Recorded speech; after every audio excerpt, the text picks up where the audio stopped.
Rohit deposited 30,000 at compound interest 7% per annum and got 34,347 at the end.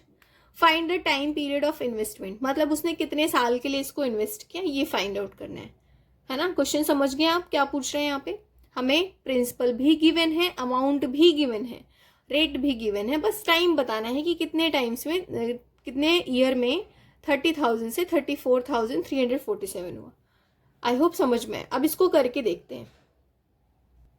सबसे पहले लिखो जो गिवन है. हमें क्वेश्चन में जो गिवन होता है वो लिखना बहुत जरूरी है. प्रिंसिपल क्या गिवन है हमें, 30,000, राइट.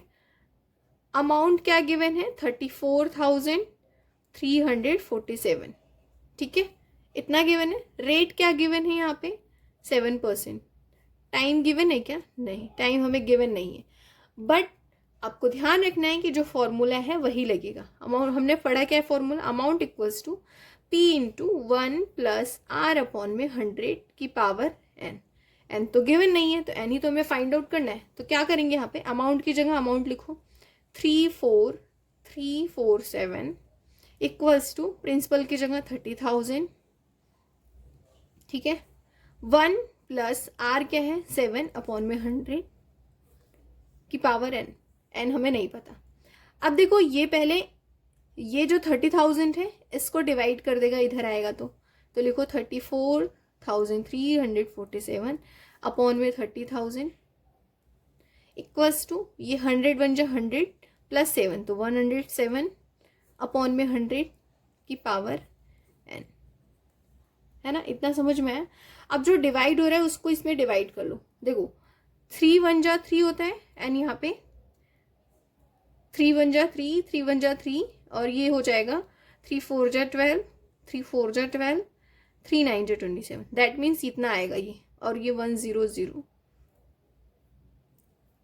अब कितना बचा हमें, यहाँ लिखो 11449 अपॉन में 100 इक्वल्स टू 107 एंड 100. पावर हमें क्या है, नहीं पता है.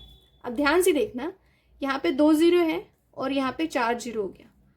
हमेशा स्क्वायर में जो होता है वो 0 डबल हो जाता है. 2 0 से यहाँ पे 4 0 हो गया. दैट मीन्स कि इसका स्क्वायर हुआ होगा, है ना. तो यहाँ पे पावर अगर 2 हुई तो ऊपर भी पावर 2 होगी. इससे हमें क्या पता चल रहा है कि टाइम जो है वो 2 साल का है. हमेशा ध्यान रखो पावर 0 तभी डबल होता है.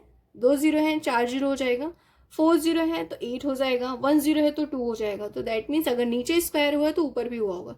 तो इससे हमें क्या कंक्लूड होता है, 107 अपॉन में 100 की पावर 2 है. अगर दोनों की पावर 2 है ना तो सेम एक की पावर हो जाएगी 2. दैट मीन्स ये इसका स्क्वायर हुआ है 107 का. चाहे तो आप 107 का स्क्वायर करके भी देख सकते हैं, यही आंसर आएगा. तो हमें क्या कंक्लूड हुआ यहाँ पे, n की वैल्यू जो है वो 2 आ गई. 2 ईयर्स के लिए उसने पैसे दिए थे किसी के लिए, किसी को, और 7% रेट पे उसको जो है कंपाउंड इंटरेस्ट मिला, तो अमाउंट उसको इतना मिला, राइट. आई होप आपको ये जो है तरीका बहुत ही अच्छे से समझ में आयोगे. पूरा क्वेश्चन मैंने कर दिया. मूव करते हैं बी पे. बी में इन्होंने क्या दिया है, बी क्वेश्चन को रीड करो. In how much time will sum of 1600 amount 1852.20 at 5% annum compound interest. जैसे ए किया है वैसे बी भी है. बी में भी हमें क्या बताना है, टाइम पीरियड बताना है.